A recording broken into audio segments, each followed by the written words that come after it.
This is release question number 36 for the Geometry CST release questions. It says a sewing club, nice, a sewing club. I actually do a little bit of sewing backpacking equipment myself. It is making a quilt consisting of 25 squares, with each side of the square measuring 30 centimeters. If the quilt has 5 rows and 5 columns, what is the perimeter of the quilt? So, as always, when possible in math and especially geometry, draw a picture.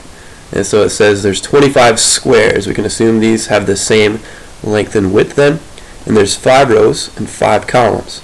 And so I'm going to make a large square with 5 rows and 5 columns of smaller squares. So I'll go 1, 2, 3, 4, and 5. And we'll go this way, trying to make them the same size as best as I can. 1, 2, 3, 4, and 5 right there.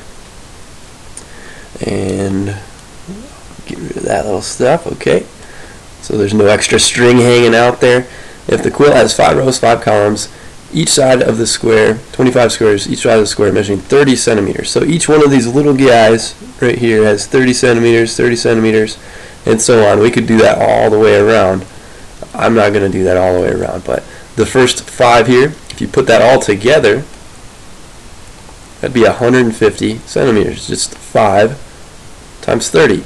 And so you're going to have the same thing here, you're going to have the same thing here, and the same thing here. If you go all the way around the perimeter of the quilt, the perimeter is going to equal 150 times 4. There's 4 sides to that square, therefore the final answer should be 600 centimeters.